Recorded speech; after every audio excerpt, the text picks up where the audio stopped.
La oración es un arma espiritual que Dios nos ha dado, que la usó Jesús y muchas personas no la usan. Al no usarla, no tienen ni reciben las bendiciones que Dios ha determinado que Él va a entregar a aquellos que oran. Hay cosas que no van a suceder hasta que nosotros oremos. ¿Por qué? Porque Dios así lo ha determinado. Y quiero en el día de hoy comenzar para iniciar la segunda parte leyendo un pasaje de Apocalipsis capítulo 5. Voy a leer los versos 9 y 10. Voy a leerlo de la Reina Valera y también de la Nueva Traducción Viviente. Apocalipsis capítulo 5, versos 9 y 10.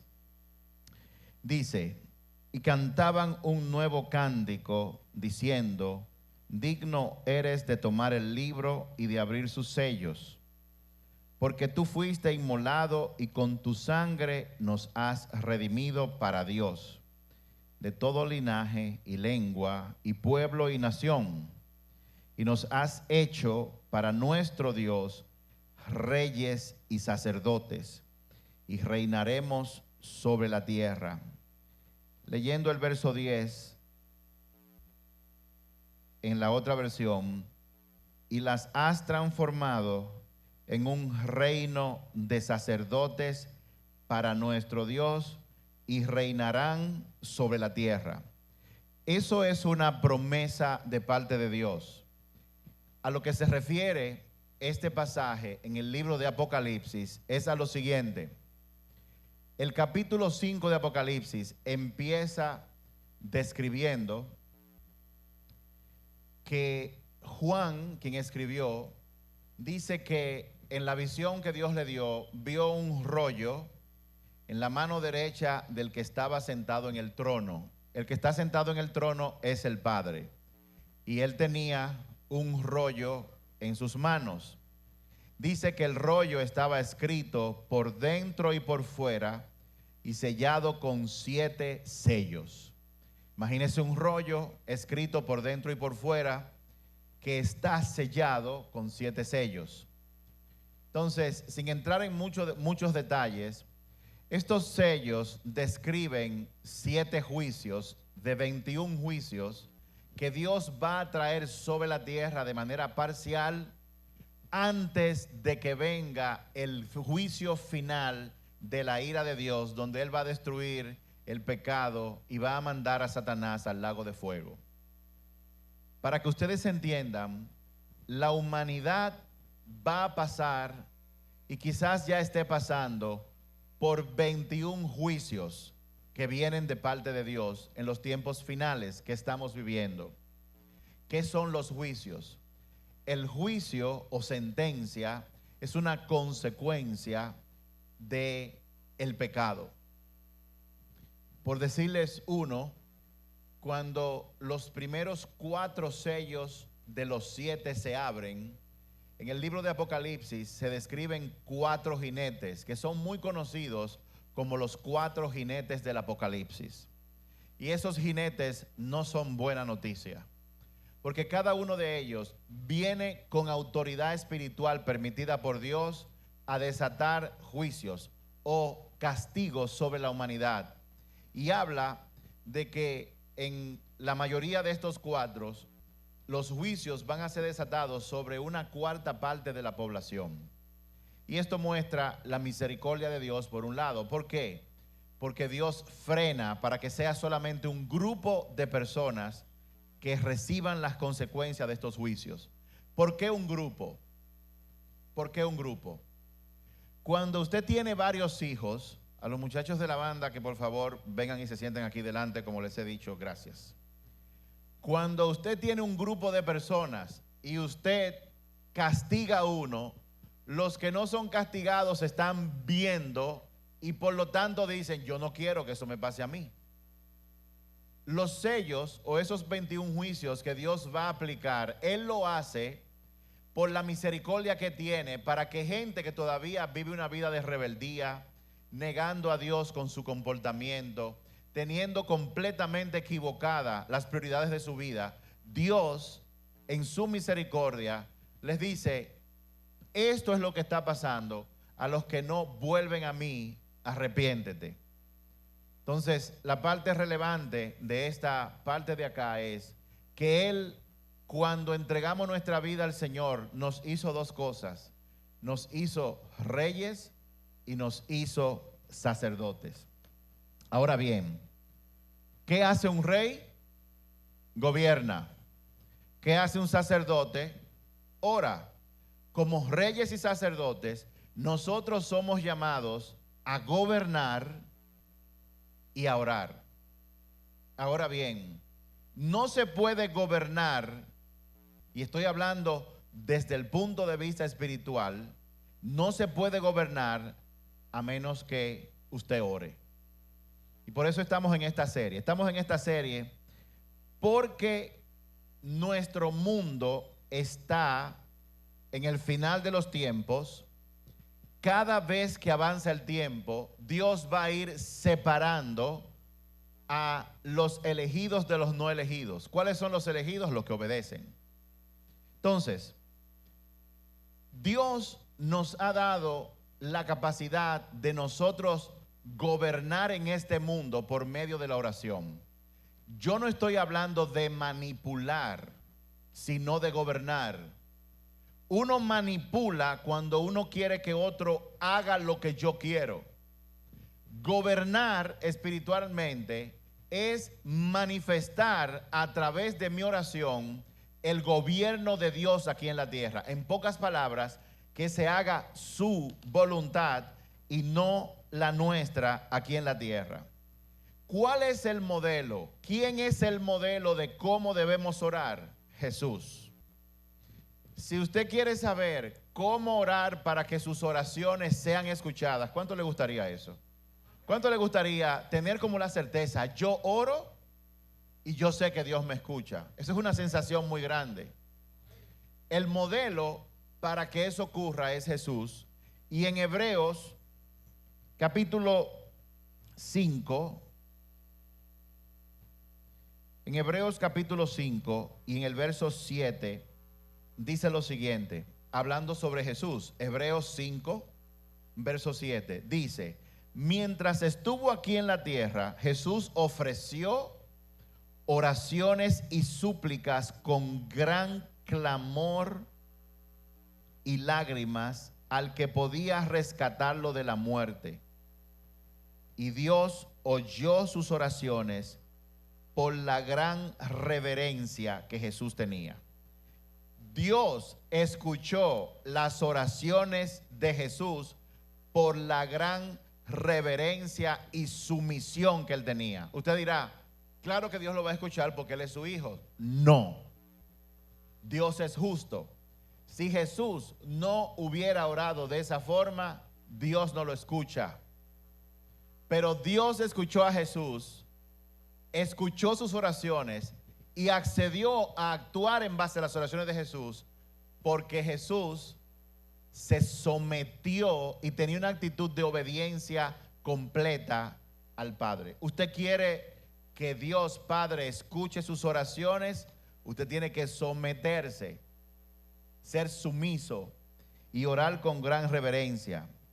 Y luego viene un verso que a mi esposa le gusta mucho, es el verso siguiente, el 8 de Hebreos 5, y dice que aunque era hijo de Dios, oiga, aunque Jesús era hijo de Dios, Jesús aprendió obediencia por las cosas que sufrió.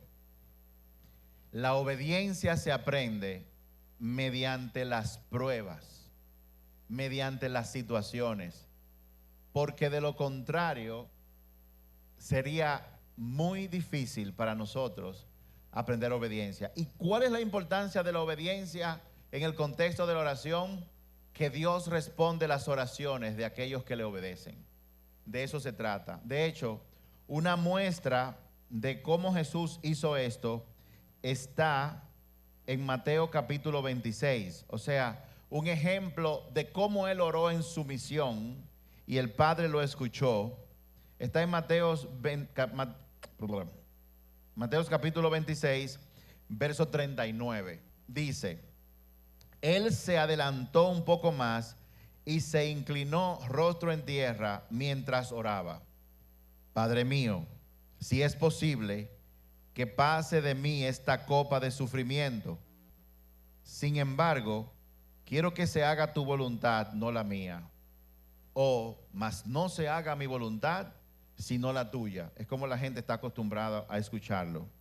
Ahora, la reverencia y sumisión de Jesús, entre otros momentos quizás que no están revelados en la Biblia, fue revelada en ese momento.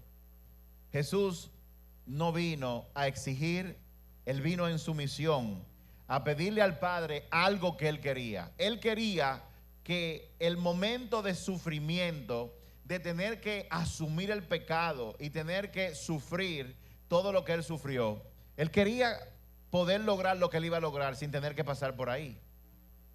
Pero en su corazón Él dijo: mas no se haga como yo quiero, sino como tú quieres.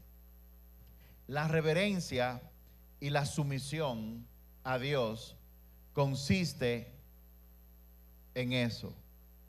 Consiste en tener un corazón que le diga al Padre: no lo que yo quiero, sino lo que tú quieras. Fíjense que el Padre escucha lo que nosotros queremos, y nosotros podemos ir donde Él para expresar lo que queremos. Sin embargo, Dios responde las oraciones de aquellos que oran con la actitud que dice: yo quiero esto, yo te lo pido, yo no sé si es lo que me conviene, mas que no sea lo que yo te estoy pidiendo, sino lo que tú quieres. Eso es sumisión. Y Dios responde las oraciones de aquellos que oran de ese modo. Y cuando le dijeron a Jesús: enséñanos a orar, Él, en parte de la oración que conocemos como el Padre Nuestro, eso está expresado ahí: que venga tu reino y que se haga tu voluntad aquí en la tierra como se hace en el cielo. Ahora, ¿cuál es el problema de muchas de las personas dentro del cuerpo de Cristo? Que oran teóricamente, entendiendo teórica y teológicamente esto que acabamos de expresar, pero su comportamiento del día a día no está alineado a sus oraciones. La gente ora: Señor, dame esto, pero luego el lunes, martes y miércoles acaban haciendo lo que ellos quieren. Acaban haciendo cosas que no están alineadas con lo que el Padre quiere. Y una cosa interesante: si en la tierra usted no tiene el hábito de someterse a las autoridades que Dios ha puesto, créame que es imposible que usted se someta a Dios, a quien usted no ha visto con los ojos de la cara. Es imposible. Todos nosotros somos llamados a formar parte de un cuerpo, que es la iglesia. Y esta iglesia, que yo no sé si dentro del cuerpo es mano, codo. ¿Cuántos de ustedes piensan que es una iglesia mano? Que agarra y se sostiene. Yo no sé. Hay iglesias que son oídos, que oyen. Hay iglesias que son boca, porque hablan. Hay iglesias que son pies, quién sabe. De alguna forma, la iglesia o el cuerpo de Cristo fue comparado con un cuerpo para que nosotros humanamente podamos entender cuál es nuestra función. Hago un paréntesis para decirles: no se pierdan la serie que empezamos el miércoles pasado, de cómo descubrir la asignación que Dios tiene para mí dentro de su gran plan. Cerrado el paréntesis. Entonces, hoy vamos a hablar de la parte 2 de esta serie, gobernando por medio de la oración. En la Biblia vamos a ver cómo se logra eso. Pero antes de yo orar, el modelo de orar para que Dios me escuche es el modelo de Jesús. ¿Cuál es el modelo de Jesús? Como dice en Hebreos, lo leo de nuevo, Hebreos capítulo 5, verso 7. Mientras estuvo aquí en la tierra, Jesús ofreció oraciones y súplicas con gran clamor y lágrimas al que podía rescatarlo de la muerte. Miren cómo lo dice la Reina Valera 60. Dice: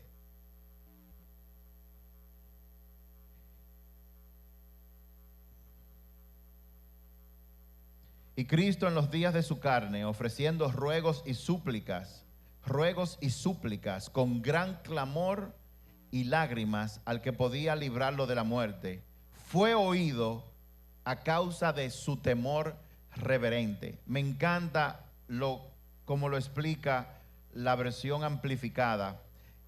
Traduzco: en los días de su vida aquí en la tierra, Jesús ofreció peticiones específicas y urgentes, clamores, súplicas por aquello que él necesitaba, con ferviente oración, lloro y lágrimas a aquel que siempre lo salvó de la muerte y que lo había escuchado por su sumisión reverente hacia él, por su naturaleza de obediencia y por su inquebrantable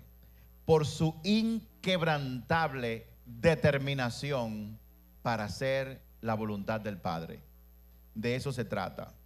Entonces, la semana pasada nosotros comenzamos en la primera parte y hablamos de que para orar y gobernar por medio de la oración hay 3 claves.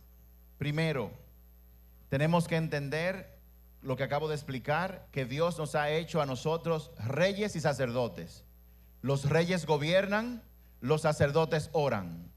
Pero ese tipo de personas gobiernan por medio de la oración. Punto número 1. Punto número 2. Para ser efectivo en nuestras oraciones, deben estar dirigidas por el Espíritu Santo. Ahora, para que el Espíritu Santo me dirija a mí, yo tengo que tener una relación con el Espíritu Santo. ¿Y cómo yo desarrollo una relación con el Espíritu Santo? Hablando con Él y teniendo tiempo de intimidad con el Espíritu Santo todos los días. Primero de manera programada y luego eso se traduce en que usted está caminando y siente su conversación, está consciente de su conversación con el Espíritu Santo. Y tercero, lo último que dijimos la semana pasada fue que el Espíritu de Dios y la palabra de Dios siempre andan juntos. O sea, tenemos que orar dirigido por el Espíritu Santo, pero tenemos que orar de acuerdo a lo que dice la palabra. ¿Qué significa orar de acuerdo a lo que dice la palabra? Si yo estoy pasando, por ejemplo, por un momento de peligro o de acechanza, yo voy al Padre y yo oraría de esta forma: Padre, en el nombre de Jesús, yo clamo tu protección ahora en este momento. Tu palabra dice que tú eres mi pastor y que nada me faltará y que tú me proteges. Tu palabra dice que aunque yo ande en valle de sombra y de muerte, no debo temer porque tú siempre estás conmigo, porque tu vara y tu cayado me protegen. Yo clamo, Señor, para que tu protección venga sobre mí ahora, en este momento, en el nombre de Jesús. ¿Vieron? Orar por la palabra es utilizar la palabra de Dios para ponerla en nuestras oraciones. Amén. Muy bien, entonces, rápidamente, 2 ejemplos de cómo nosotros podemos gobernar por medio de la oración. Primer ejemplo fue el ejemplo de Elías, que está en Santiago capítulo 5, solamente anótenlo. Santiago capítulo 5, versos 17 y 18. Entonces, el contexto de esto es lo siguiente. Elías controló la lluvia en el pueblo, en la nación, por 3 años. Todos recuerdan que él oró y dejó de llover. En Santiago capítulo 5, 17 y 18 dice esto: Elías era tan humano como cualquiera de nosotros. Sin embargo, cuando oró con fervor para que no cayera lluvia, no llovió durante 3 años y medio. Más tarde, cuando volvió a orar, el cielo envió lluvia y la tierra comenzó a dar cosechas. Ahora, ¿cuál fue el secreto de Elías? Lo primero que aquí está diciendo, que él era un hombre como cualquier otro. Él no era un ángel, él no era un superdotado. Nos está diciendo que si él lo hizo, nosotros también podemos hacerlo. Ahora, ¿cuál fue el secreto de Elías para gobernar sobre la naturaleza? Que solamente eso lo hace Dios. No fue que él gobernó, sino que él oró y Dios entonces actuó en base a la naturaleza. ¿Cuál fue su secreto? El secreto de Elías fue que él conocía la verdad de lo que decía la palabra de Dios y él la aplicó. ¿Cómo así? Bueno, vamos a ver. En Deuteronomio capítulo 11, versos 16 y 17, dice lo siguiente. Ponga la atención a esto. Deuteronomio capítulo 11, versos 16 y 17, dice lo siguiente. Pero ten cuidado. No dejes que tu corazón sea engañado y entonces te alejes del Señor y sirvas y rindas culto a otros dioses. Si haces eso, el enojo del Señor arderá contra ti. Entonces cerrará el cielo y detendrá la lluvia y la tierra dejará de producir sus cosechas. Así que pronto morirás en esa buena tierra que el Señor te da. ¿Qué fue lo que hizo Elías? Él oró de acuerdo a esa palabra. ¿Por qué él pudo detener la lluvia? Porque en el momento en que esto ocurrió, el rey Acab, el marido de una mujer llamada Jezabel, había metido idolatría dentro del pueblo de Dios. Y Dios le había advertido de antemano al pueblo: si ustedes se meten en idolatría, o sea, a adorar a otros dioses, por cierto, falsos dioses, entonces yo cerraré los cielos para que no llueva y la tierra no produzca su cosecha y ustedes mueran. ¿Producto de qué? De la idolatría a falsos dioses. ¿Qué es un falso dios? Todo aquello en lo que nosotros ponemos nuestra confianza, nuestra dependencia, eso se convierte en un falso dios. Si tú crees que tu negocio es tu fuente de finanzas para tú comer, para tú mantener tus hijos, y tú te apegas a tu negocio por encima de Dios, que es el único y verdadero Dios, entonces tú estás en idolatría. Si tú te apegas a tu apellido, a tu prestigio, a la influencia que Dios te ha dado donde quiera que te la haya puesto, y para ti lo que tú consigues, lo que tú logras depende de esa influencia, entonces eso es un ídolo, es un falso Dios y tú estás pecando de idolatría. Entonces, el secreto de Elías fue eso. Antes de entrar en la tierra prometida, Dios le advirtió por medio de Moisés, lo que acabo de leer. Entonces, esto fue lo que hizo Israel en el tiempo de Elías. Por eso cuando él oró en base a esa palabra. Y entonces Dios detuvo la lluvia. Ahora bien, cuando Israel volvió a Dios, cuando Israel reconoció su pecado: Señor, yo he estado pecando, mi trabajo es más importante, mi dinero, mi prestigio, mi nombre, de verdad yo me arrepiento, perdóname. Y eso generalmente lo hacemos cuando hemos pagado consecuencias y tenemos el agua hasta aquí. Y eso se manifiesta de muchas formas. Cuando hubo un arrepentimiento y un reconocimiento, dice la palabra que Elías volvió a orar 3 años y medio después y volvió a llover. Ahora, ¿por qué funcionó también en ese momento la oración de Elías? Bueno, en Primera de Reyes, capítulo 8, versos 35 y 36, dice lo siguiente: si los cielos se cierran y no hay lluvia porque tu pueblo ha pecado contra ti, y si luego ellos oran hacia este templo y reconocen tu nombre y se apartan de sus pecados porque tú lo has castigado, oye entonces desde el cielo y perdona los pecados de tu siervo, tu pueblo Israel, e enséñale a seguir el camino correcto, y envía la lluvia sobre tu tierra, la tierra que diste a tu pueblo como su preciada posesión. Elías conocía también esa palabra, y cuando el pueblo se apartó, él simplemente oró en base a esa palabra. ¿Y qué hizo Dios? Cumplió con su palabra. ¿Cuántos me están siguiendo? ¿Por qué nosotros no gobernamos sobre ciertas situaciones que ocurren en nuestra familia? ¿Por qué al igual que a mí, igual que a nosotros tuvimos hijos en droga o hijos apartados, en promiscuidad y cosas como esa? ¿Por qué pasando eso a mucha gente los hijos no vuelven? Porque no saben gobernar por medio de la oración. No saben que se gobierna por medio de la oración y no saben cómo se hace.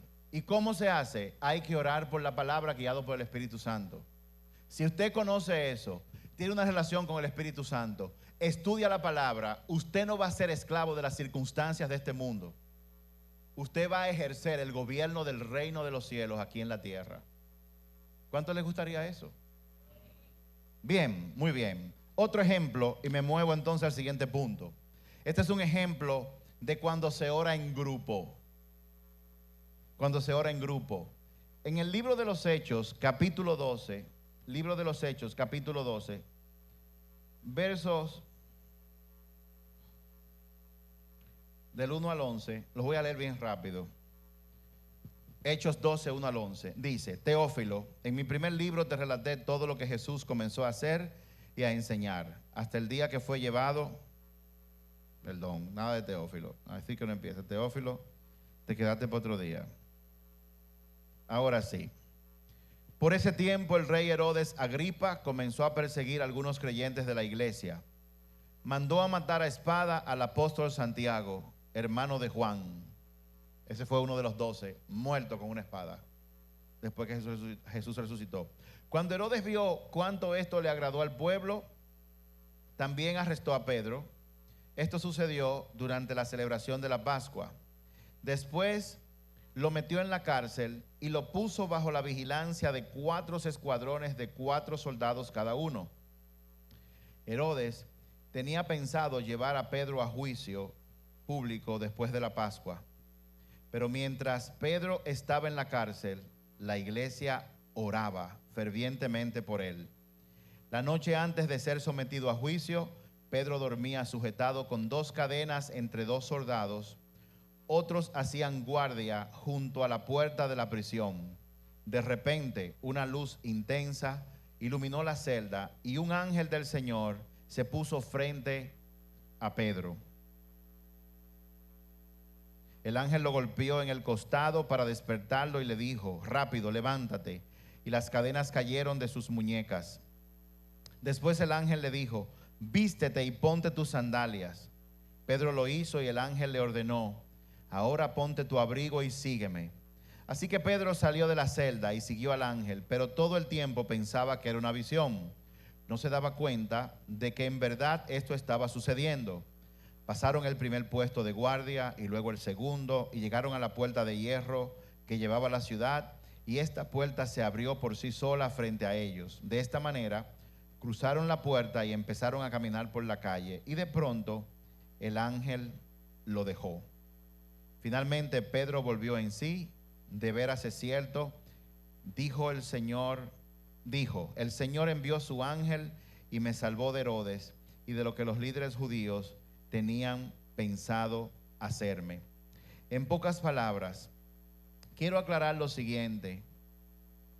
A veces estamos en ciertas situaciones que van a requerir de que la oración que se haga sea en grupo, de que nos reunamos para que Dios escuche y actúe en base a nuestra oración. Pedro estaba en una cárcel de máxima seguridad de ese entonces. Estaba encadenado y tenía 2 guardias a su lado. Habían 2 en las puertas de hierro. Dice la Biblia que eran 16 en total. Y él estaba preso esperando que amaneciera porque Herodes lo iba a matar. Pero aquí hay un gran pero, dice: pero la iglesia oraba fervientemente y sin cesar Y dice que por esa oración, entonces Dios mandó un ángel para sacarlo de la cárcel. Es bueno que ustedes sepan, para que no se atrevan a orar ni a adorar ángeles, que los ángeles son nuestros sirvientes, son espíritus que nos sirven. A cada uno de los que han creído en el Señor, tienen ángeles asignados por el Señor para que lo ayuden. Pero Él no lo va a ayudar. Señor, los 6 números de la lotería. Señor, mi marido que llegue temprano a la casa. Los ángeles no están aquí para cumplir sus caprichos. Los ángeles están aquí para cumplir los deseos del Padre. Y cuando usted alinea lo que está haciendo a lo que dice el Padre, el ángel dice, estoy contigo. Y te ayuda. Y todo lo que se mete en el medio, Él lo va a quitar. Dios por medio de Él. ¿Cuántos están aquí? Muy bien. Entonces, la oración de la iglesia no solo provocó la liberación de Pedro, sino que también provocó que Herodes fuera destruido. En el mismo capítulo 12, versos 21 y 24, dice, el 22, el pueblo le dio, y así se le concedió una cita con Herodes, al pueblo y a un grupo. Cuando llegó el día, Herodes se puso sus vestiduras reales, se sentó en su trono y dio un gran discurso. Herodes dio un gran discurso. El pueblo le dio una gran ovación gritando, es la voz de un Dios y no la de un hombre. Al instante, un ángel del Señor hirió a Herodes con una enfermedad porque él aceptó la adoración de la gente en lugar de darle la gloria a Dios. Así que murió carcomido por gusanos. Mientras tanto, la palabra de Dios seguía extendiéndose y hubo muchos creyentes. Déjeme decirle algo. Cuando Jesús partió, Él dijo, y este evangelio va a llegar a todas partes. Eso no lo va a detener nadie. Herodes intentó detenerlo matando a un apóstol y encarcelando a otro para matarlo también. Pero la iglesia, la gente se reunió y oró y Dios mandó un ángel para librarlo y también mandó un ángel para quitar del medio a esa oposición. Dios va a quitar del medio todo lo que se opone al propósito que Él ha designado para tu vida. Dios va a quitar todo lo que se ponga en el medio para los planes y asignaciones que Él ponga en tu vida. Pero hay que orar y hay que discernir cuándo yo tengo que orar como Elías, yo solo, o cuándo yo tengo que orar en grupo, 2, 3, más. Nos reunimos para orar por algo importante. Pero déjeme decirle algo, que conversando sobre esto, déjeme ver si lo encuentro acá.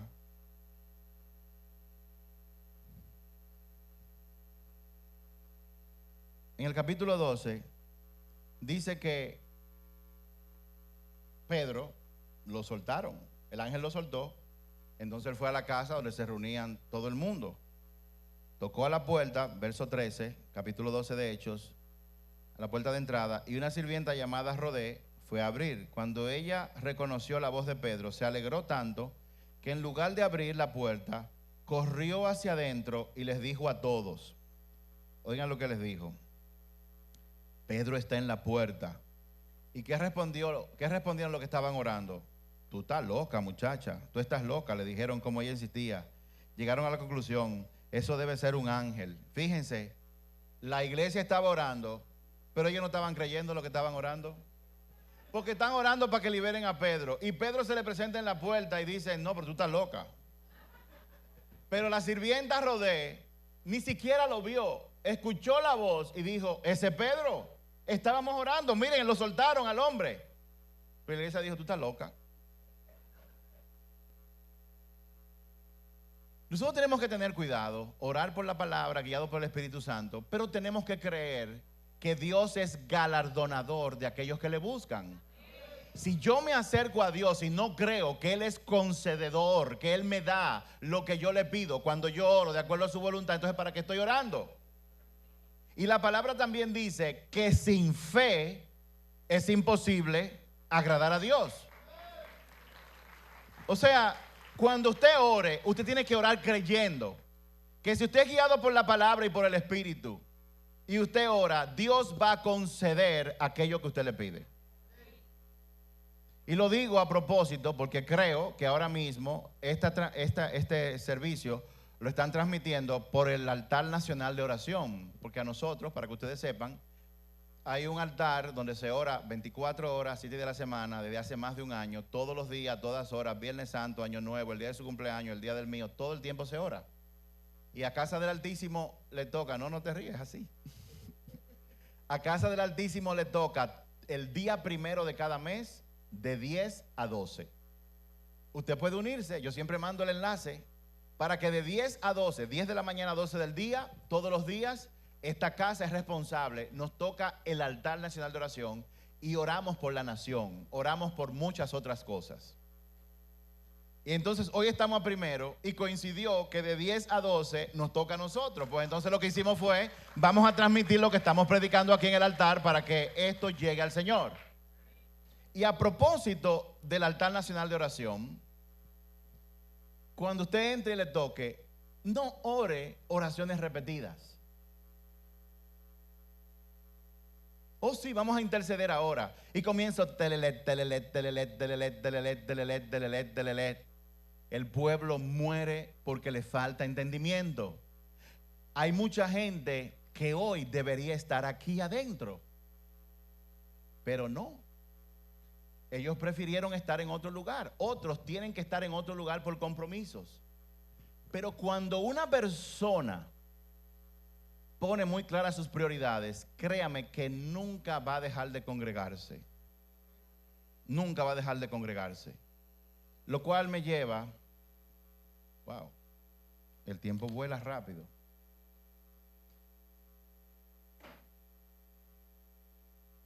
Vamos a ver cómo lo hacemos en estos minutos. Miren,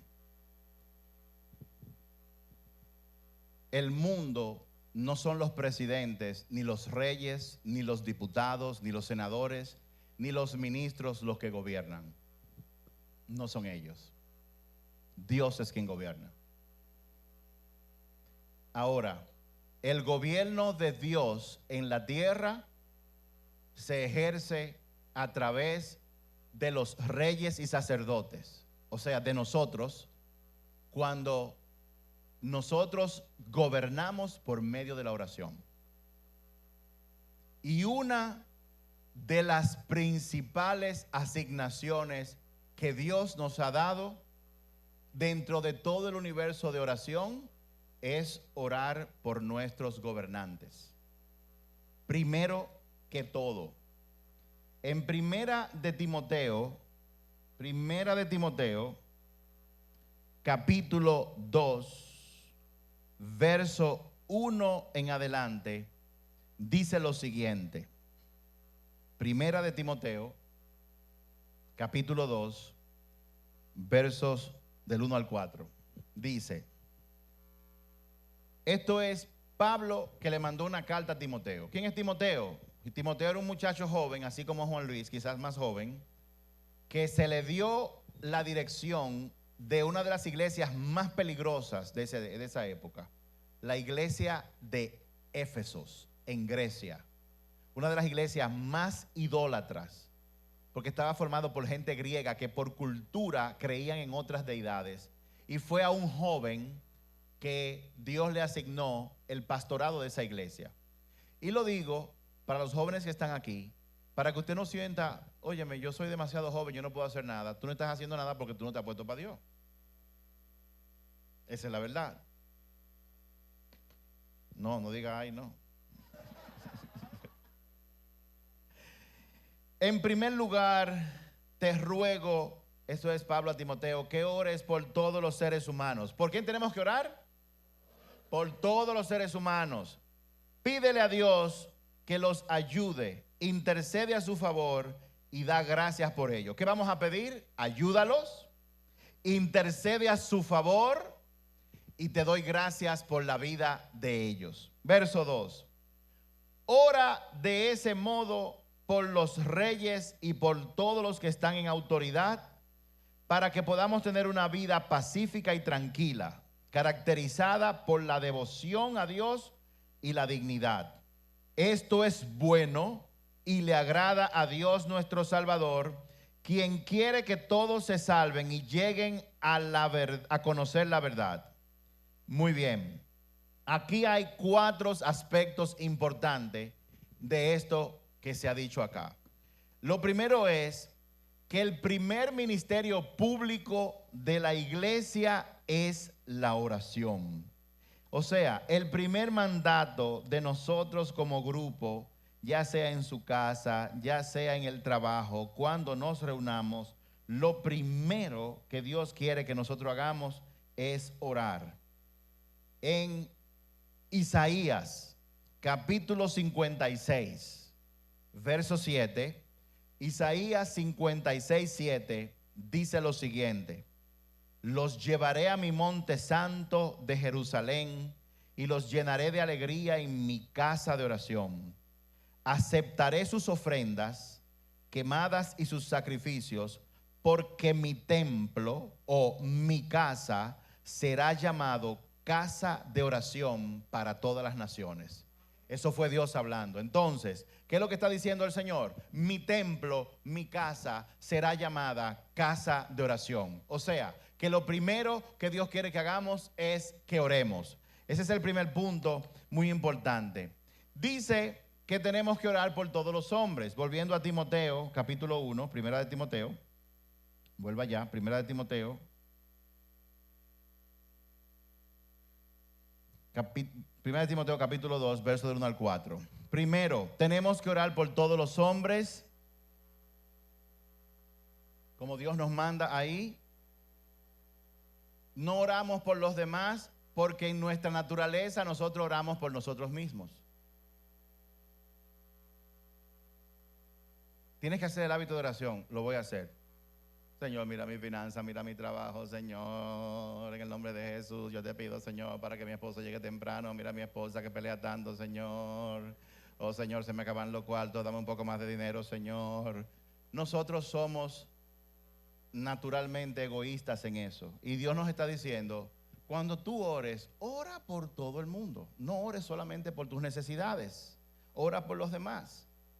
Pero la primera categoría de hombres por lo que tenemos que orar son los reyes y todos los que están en autoridad. Eso lo dice en el verso 2. Primero, por lo que debemos orar cuando nos reunimos en la congregación es por nuestro gobierno. Ahora, ¿qué debemos pedir? ¿Qué debemos pedir? ¿Y para qué tenemos que pedir? En cuanto al gobierno se refiere. Cuando yo ore por el gobierno, ¿qué yo debo pedir? ¿Y para qué? ¿Por qué razón yo tengo que pedir eso? Dice, ora de ese modo por todos los reyes que están en autoridad, para que podamos tener una vida pacífica y tranquila, que se caracterice por la devoción a Dios y la dignidad. Pregunta: ¿afecta el gobierno la paz de tu casa, sí o no? ¿Afecta el gobierno la paz de tus hijos, sí o no?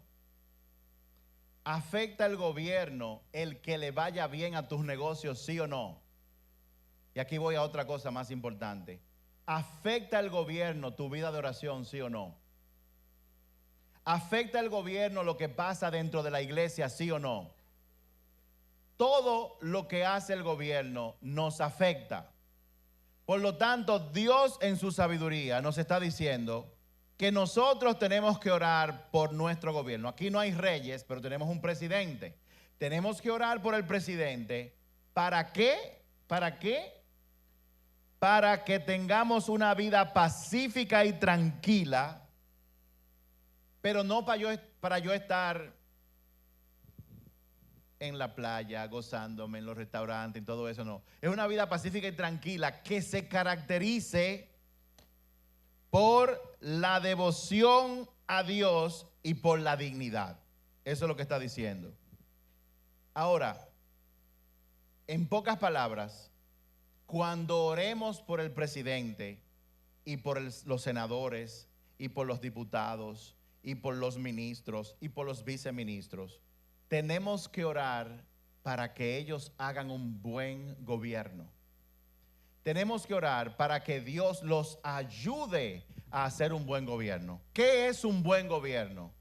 Un gobierno bueno es aquel gobierno que se ejerce alineado con el gobierno del reino de los cielos. Eso es un buen gobierno. O sea que cuando oramos por el presidente de la República, por la vicepresidenta, por su familia, dejamos que el Espíritu nos guíe a pedir bienestar para ellos, aunque ese gobierno no sea de su simpatía. Aunque no haya sido por ese gobierno por el cual usted echó su voto, tenemos que orar por el gobierno.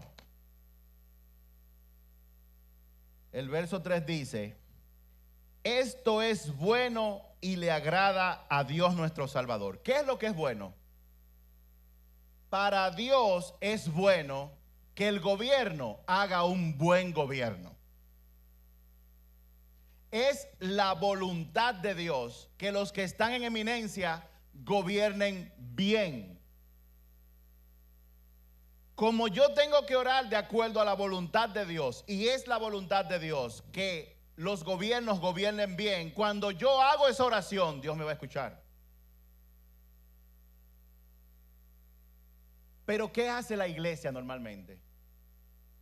La iglesia primero no ora siempre por el presidente, porque si oran van a decir, ah, bueno, pero este es PLDista, este es PRMista, este es PQDPista, este es de la fuerza de aquí, este es de la fuerza del otro. Es que usted tiene que orar independientemente de qué. Pero cuando nos juntamos a hablar de problemas del gobierno, ¿qué es lo que hacemos? Lo criticamos. Y cuando usted critica y murmura, ¿qué está haciendo? Primero, no está orando por el gobierno para que Dios intervenga y tengamos un buen gobierno. Pero encima de eso, usted lo está criticando y lo está maldiciendo. El gobierno no tiene nuestra oración, por lo tanto no hace un buen gobierno. Le suben los impuestos, le dice usted no puede ir a la iglesia. Comienzan a perseguir a la iglesia, comienzan a perseguir a los pastores, comienzan a perseguir todo, y usted incrementa su queja. Te va mal en los negocios, este gobierno, y esto no sirve. Entonces entramos en la trampa. Deja que llegue el 24, que el 24, ahí sí es verdad que le vamos a decir a él, lo vamos a sacar, es para afuera que van. Ya se ha convertido en un lema, no de uno, todo el mundo dice lo mismo. Léalo en las redes. Y la iglesia ha sido y está siendo contaminada por las cosas de este mundo. En vez de criticar, tenemos que estar orando. Subieron los precios del alimento, no van a venir tal cosa. Viene un nuevo embajador apoyando la agenda globalista, LGTBQ y todas las demás letras. En vez de criticar al gobierno, vamos a dar rodillas por el gobierno. Vamos a bendecir al gobierno. Para cuando ese embajador, esa embajadora venga, ¡pum!, se tropiece y a lo mejor se le hincha un dedo, lo llevan al Darío Contreras y le dicen hay que operarlo en Georgia y la operación no aparece y dura 3 años por allá, pues se acabó el gobierno. Pero no se meten en esos líos porque Dios que sabe cómo hace eso. No se meta usted a calcular cómo es que usted quiere que Dios lo pare. No se meta en eso. Ahora, si viene un embajador que apruebe esa agenda, ¿tenemos que orar por él también? ¡Claro que sí! Para que se arrepienta. Para que tenga la oportunidad de conocer al único y verdadero Dios. Estamos hablando de cómo gobernar por medio de la oración. Verso 4 dice, pues quien quiere que todos se salven y lleguen a conocer la verdad. Dios quiere buen gobierno porque esto afecta a la salvación de los perdidos. Lo leo de nuevo. Es bueno, tenemos que autoridad para que tengamos una vida pacífica, tranquila, caracterizada por la devoción a Dios y la dignidad. Esto es bueno y le agrada a Dios, o sea que es su voluntad. Quien quiere que todos se salven y lleguen a conocer la verdad. En pocas palabras, Dios quiere un buen gobierno porque esto afecta a la salvación de los perdidos. Si hay un mal gobierno, es más difícil que la gente se salve. Porque en el gobierno de escasez todo el mundo jala para su lado, típicamente. Pero no pueden ser salvadas las vidas si no conocen la verdad. Y no conocerán la verdad si esta no se le predica. Y no se le va a predicar si el gobierno comienza a perseguir la iglesia o comienza a crear condiciones que no permitan que el evangelio llegue a todos. ¿Qué hace más fácil la predicación del evangelio? ¿Buen gobierno o mal gobierno? Entonces tenemos que orar por un buen gobierno. Tenemos que orar para que el presidente sea bendecido, los diputados. Aunque a usted no le caigan bien, arrepiéntase. 4 aspectos importantes de la oración y solamente he tocado uno. Rápido. Número 2. El primer tópico, de acuerdo a este pasaje, de toda oración que nosotros hagamos, tiene que ser el gobierno. Ya lo acabamos de explicar. Punto número 3. Debemos orar porque nuestro gobierno realice un buen gobierno. Voy a repetirlo de nuevo. El primer ministerio público de la iglesia es la oración. Mi casa será llamada casa de oración. Leímos a 1 de Timoteo, capítulo 2, versos del 1 al 4. Y ahí dice los siguientes puntos. Mi primer tópico de oración, solo o en grupo, tiene que ser oración por el gobierno, por todos los demás hombres. Cuando yo esté orando por nuestro gobierno, tenemos que orar para que haga un buen gobierno. Dios quiere que la verdad del evangelio, número 4, sea predicada a todos. Número 5, un buen gobierno facilita la predicación del evangelio, un mal gobierno la dificulta. Número 6, un buen gobierno es la voluntad de Dios. Todo eso es lo que dice el pasaje que acabamos de leer. Y eso dice que cuando nosotros oramos de acuerdo a la voluntad de Dios, Él nos escucha. Es la voluntad de Dios que nosotros oremos por el gobierno, porque Dios quiere que oremos para que haga un buen gobierno, porque un buen gobierno es la voluntad de Dios. Porque Dios quiere que la gente se salve, y en un mal gobierno es difícil que la gente se salve. ¿Cuántos me están escuchando? El requerimiento básico para recibir respuesta a nuestras oraciones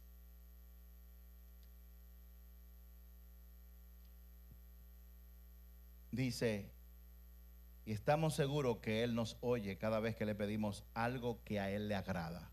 Estoy leyendo en 1 de Juan, capítulo 5, versos 14 y 15. Lo voy a leer en la Nueva Reina Valera. 1 de Juan, capítulo 5, versos 14 y 15. Y esta es la confianza que tenemos en Él, que si pedimos alguna cosa conforme a su voluntad, Él nos oye. Y si sabemos que Él nos oye en cualquier cosa que pidamos, sabemos que tenemos las peticiones que le hayamos hecho. ¿Ustedes lo quieren más claro de ahí? No. Si pedimos de acuerdo a su voluntad, Él nos oye. Y si Él nos oye, tenemos la garantía, la certeza de que Él cumplirá lo que nosotros le pedimos. Por lo tanto, yo quiero comunicarle a todos ustedes, o mejor dicho, pedirle a todos los que están acá y a los que nos están escuchando, que a partir de hoy, cuando usted vaya a orar, ore por el gobierno. Porque esa es la voluntad de Dios. Ore por el presidente con su nombre y apellido. De hecho, lo vamos a hacer antes de cerrar el servicio de hoy. Ore por su esposa. Ore por el presidente de la Cámara de Diputados, Alfredo Pacheco. Ore por el presidente del Senado, Eduardo Estrella. Ore por los diputados que se congregan en esta casa, Lourdes Cerulle, Isabel de la Cruz. Ore por los cristianos, por los diputados y senadores que son cristianos. Diputado cristiano, Elías Wessing, Jesús Ogando, entre otros. Wow, te voy a meter para el medio públicamente. Juan Luis nos va a entregar una lista de todos los diputados Y nosotros vamos a establecer un sistema de oración para orar por ellos y por los senadores también. De alguna forma, todos los días en los grupos de oración que tenemos aquí en la casa. ¿Y por qué lo vamos a hacer? Porque nosotros queremos un buen gobierno, porque esa es la voluntad de Dios y eso va a facilitar la asignación que Dios nos ha dado a nosotros aquí en la tierra.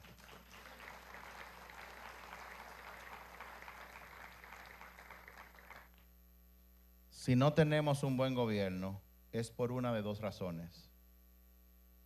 Si no tenemos un buen gobierno, es por una de dos razones. Número uno, Juan, muchachos, suban. Si no tenemos un buen gobierno, es por una de dos razones. Número uno, no hemos orado como nos indica la palabra. Si no tenemos un buen gobierno, es por una de dos razones. Y la primera es porque no hemos orado, no estamos orando como lo indica la palabra. En vez de eso, estamos criticando y haciendo chismes. No hay respaldo de Dios para criticar al gobierno. Escuche, Dios no respalda cuando se critica al gobierno. Dios no respalda cuando se critica a un pastor. Dios no respalda cuando se critica a un papá. Dios no respalda cuando se critica a un maestro. Dios no respalda cuando se critica a un oficial de la policía. Dios no respalda cuando se critica a un ministro de ningún tipo. Dios no respalda eso. Al contrario, Él sella sus oídos en contra de aquellos que hacen eso.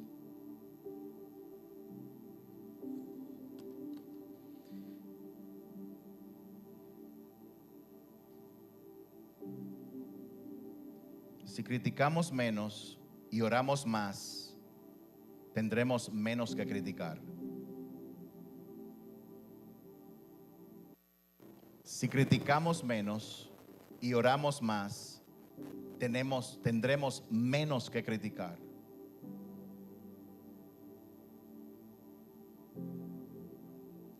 Eso también aplica en el matrimonio.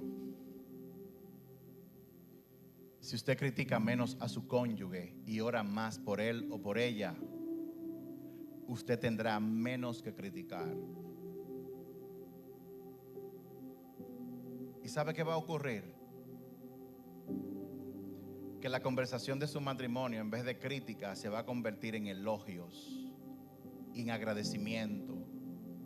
Y cuando en una relación, no importa del tipo que sea, hay elogios, hay agradecimientos, hay la manifestación del amor que se manifiesta cuando se sirve a esa persona, llegará un momento que no hay nada que criticar.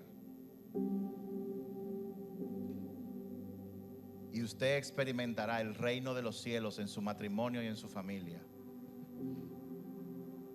Esto aplica también a los negocios. Si criticamos menos a nuestros empleados y colaboradores y oramos más por ellos, tendremos menos que criticarle a ellos. O mejor aún, los que no están para estar dentro de tu organización se irán a otro lugar. No porque sean malos, sino porque no son las personas adecuadas quizás. Si criticamos menos a nuestros jefes, a nuestra empresa, y oramos más por la empresa, tendremos menos que criticar en el trabajo.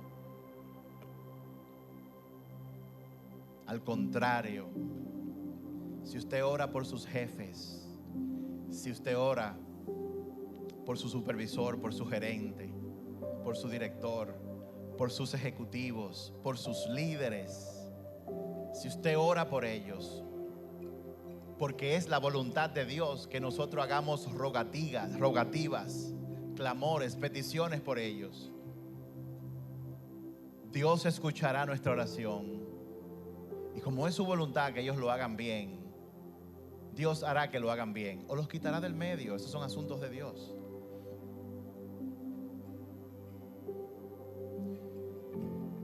Si criticamos menos y oramos más por nuestros pastores, tendremos menos que criticar.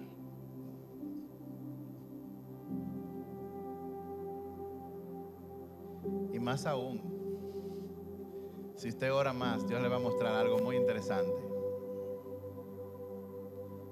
Dios le va a mostrar que nosotros los pastores somos iguales que ustedes, tan pecadores como ustedes, con una diferencia que Él puso en su palabra. ¿Sabe cuál es la diferencia? Que cuando Él vaya a juzgarnos a nosotros, nos va a juzgar, como decía mi suegra, con más vera. O sea, doblemente seremos juzgados, porque se supone que nosotros conocemos la palabra y que tenemos que andar de acuerdo a ella.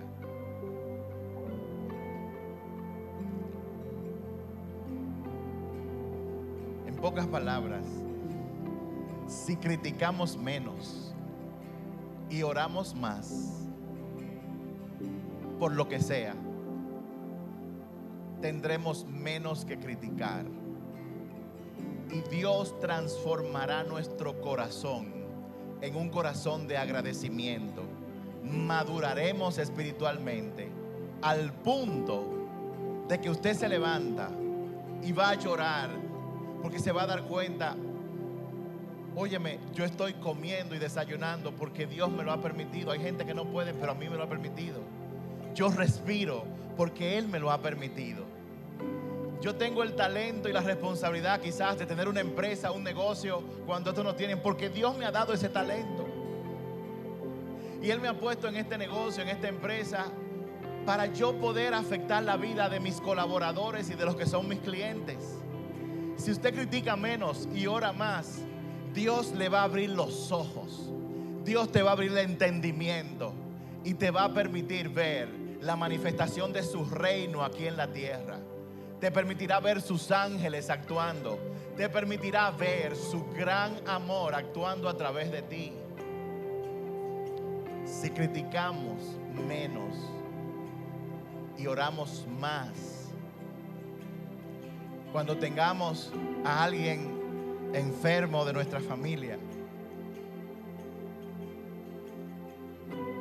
vamos a ser más agradecidos. Vamos a ir a todas las citas médicas, a aplicar los tratamientos, pero al mismo tiempo estaremos dando gracias al Señor. Porque el privilegio más grande que hay en todo el universo, el honor más grande que hay en todo el planeta, es el privilegio de servirle a otros seres humanos. El Hijo de Dios, Jesús, lo dijo: yo no vine para ser servido. Yo no vine aquí para que ustedes me sirvan a mí, a pesar de que yo soy el Rey de reyes y Señor de señores. Yo, como Rey, vine a enseñarle a ustedes que el verdadero gobierno, la verdadera grandeza está en servir a otros. Si criticamos menos y oramos más, Dios nos va a traer conciencia de eso. Y nuestra vida, cada momento, desde la mañana hasta el amanecer, vamos a estar de manera inexplicable dándole gracias al Señor por todo. Porque la nevera abrió, porque usted le dio al grifo y el agua salió, porque usted puede caminar, porque usted puede ver, porque usted puede orar, porque usted tiene una iglesia donde congregarse. Usted va a darle gracias a Dios por todo.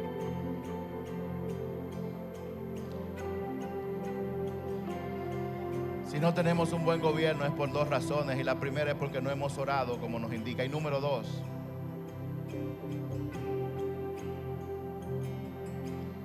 si no tenemos un buen gobierno, la segunda razón es que quizás hemos orado sin saber y entender que un buen gobierno es la voluntad de Dios. Por eso, si hay alguien aquí que algún día esté en el gobierno, debe entender que es la voluntad de Dios hacer un buen gobierno. Muchos no ven a Dios obrar porque se la pasan criticando, pensando que no podemos hacer la diferencia, y por eso no oramos. No entendemos las posibilidades de orar, no entendemos el potencial que tiene cuando oramos de acuerdo a la voluntad de Dios.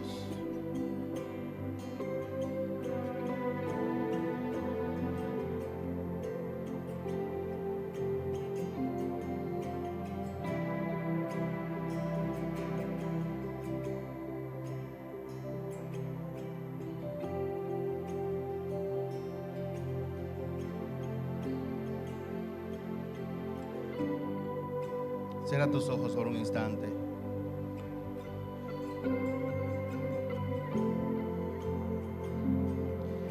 La palabra de Dios le dio vida a todo lo creado y su vida trajo luz a todos. La luz brilla en la oscuridad.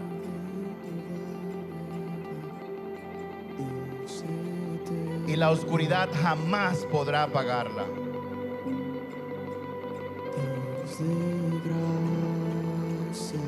Dios envió a un hombre llamado Juan el Bautista